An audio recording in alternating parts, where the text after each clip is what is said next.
Moin Moin, hallo und herzlich willkommen zu einem neuen Video hier auf meinem Kanal. Heute gibt es ja eine Runde Shakes and Fidget. Ja, und wer das Video gestern gesehen hat, der wird wissen, dass der Don Serapio den Tag davor Stufe 600 als erster Spieler ja, erreicht hat. Ne? Und heute hatte ich dann mal in die Ehrenhalle reingeluschert gehabt und ich habe dort feststellen müssen, dass der Don Serapio, den ja auch die beiden Bad News Run Accounts gehören, jetzt hier auch den ersten und den zweiten Platz in der internationalen Ehrenhalle gleichzeitig belegt haben. Also ja, das ist schon ziemlich krass.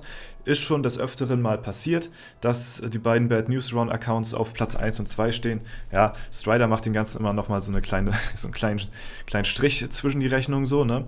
Aber es war schon sehr oft der Fall. Und ja, damit kämpfen ja, zwei Accounts, die dem gleichen Spieler gehören, gegeneinander um Platz 1 und 2 in der internationalen Rangliste. Und das finde ich schon ziemlich, ja, ist auf jeden Fall eine Leistung, die man mal so ja, appreciaten muss. Das, ja, also an Dominanz, mehr Dominanz in 2 Tagen geht quasi nicht. So, ne? Wir gucken uns den Kampf an. Aber wir sehen, er kämpft noch gegen Strider. Also das ist wohl, glaube ich, soweit ich weiß, der Kampf von gestern oder so. Die Rangliste ist, glaube ich, irgendwie mal zeitverzögert oder so. Ne? Deswegen, ja, kämpft er hier, glaube ich, noch gegen Strider von gestern oder so. Ich bin mir da immer nicht ganz so sicher. Und morgen wird wahrscheinlich Bad News Run gegen Bad News Run kämpfen. Also die beide dann gegeneinander. Und ja, genau, hier kämpft dann der andere Account gegen Strider. Es ist krass. Ja, es ist schon ziemlich heftig, das mal so zu sehen. Ne? Und Strider hat auch hier nicht so viele Chancen, obwohl es öfter mal vorkommt, dass Strider auch mal gewinnt. Ihr seht den Levelunterschied, aber wir wissen ja alle, was Strider so auf dem Kerbholz hat, warum er hier jetzt da steht, wo er jetzt gerade ist. Und ja, da brauche ich, glaube ich, nicht mehr sehr viel weiter zu sagen. Achso, nochmal zur Information, falls es vielleicht Leute interessiert. Ich wollte das gestern schon sagen, habe es aber vergessen im Video. Wer noch das Interview mit Bad News Run noch nicht gesehen haben sollte, kann ja sein, dass jetzt ein paar neue da sind und vielleicht sehr viele coole alte Videos verpasst haben, die ich schon abgedreht habe. Ja, da solltet ihr auf jeden Fall mal dann nachschauen. Aber ansonsten für Leute, die speziell das Interview mit Bad News Run sehen wollen, für die verlinke ich das Ganze nochmal in der Videobeschreibung. Da redet er nochmal über seinen Spielstil und ja, habe ihm so ein paar Fragen gestellt. Und wenn euch das interessiert, dann könnt ihr da vielleicht den einen oder anderen Tipp mitnehmen, wenn ihr möchtet. Ja, mit Strider hatte ich ja auch ein paar Sachen schon gedreht gehabt, ja, zwecks seiner Mine und alles sowas, ne? Aber ja, wie gesagt, das ist auch alles nochmal zu finden auf meinem YouTube-Kanal. Wie gesagt, so viele Videos. Ich glaube, ich bin jetzt bei 600, wie viel? 620 oder irgendwie so? Ich weiß jetzt gar nicht aus dem Kopf genau. Auf jeden Fall schon eine Menge Videos. Und es sind nicht nur immer solche Videos wie jetzt gerade hier. Nein, ich habe auch schon sehr viele nützliche Videos tatsächlich abgedreht, die ich jetzt natürlich nicht nochmal abdrehen möchte. Ne, das ist natürlich klar, warum sollte ich zweimal dasselbe aufnehmen? Ist natürlich, ja, ne, aber da muss man halt dann gucken. Ich denke mal, der ein oder andere Gem, der ein oder andere Juwel wird sich vielleicht unter den 600 Videos da verstecken. Wie gesagt, im Abspann findet ihr auch immer die Playlist also meine Shakes and Fidget Playlist, da könnt ihr immer gerne reinschauen. Und ja, Alter, ich muss sagen, der Arena Manager, der ist schon ziemlich gut am Stissel. Ich kann ja mal ganz kurz hier die Liste aufmachen. Dann sehen wir, wo ich gerade stehe. So, pass mal auf. Wir sind jetzt hier bei Trigintillion sind wir jetzt hier. Und wenn wir jetzt mal hier ganz runter scrollen, dann sehen wir hier, ich weiß nicht, wie weit das jetzt hier abgeschnitten ist hier so. Ich glaube, so ist es vielleicht besser im Bild. Dann sehen wir sind bei Trigintillion und zwar bei wie viel ungefähr? Bei, oh nee, ne, jetzt bin ich hier. Ja, bei knapp 200. So. Mal schnell alles ausbauen hier, zack. Und ja, da sind wir schon relativ gut an den Maximalboni dran. So, hier können wir uns ungefähr einstufen. Das ist E plus 95 von der Höhe her. Und beim Elemental Damage zählt das hier schon gar nicht mehr großartig weiter. Hier waren wir schon bei 52% Waffenschaden jetzt so, ne? Und jetzt sind wir hier bald bei den Max Bonis, also was ja, die Einzelgegenstände angeht, so Chance auf epische Goldbonus hier.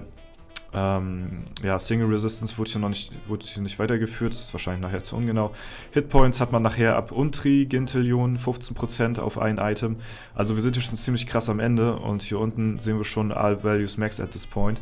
Und ja, da stehen wir kurz davor. Das heißt, wir haben die Chance, gemaxte Gegenstände zu finden. Das heißt auch gleichzeitig, hier oben seht ihr die gemaxten Gegenstände.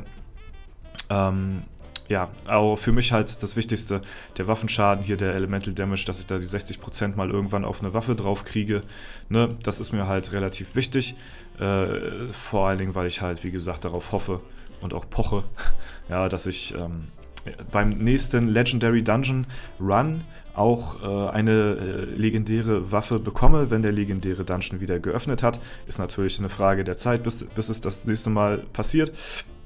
Und ja, da hoffe ich sehr drauf, dass ich dann so eine abbekomme, weil das macht schon einiges an Unterschied aus, muss ich schon sagen, zu meiner jetzigen Waffe.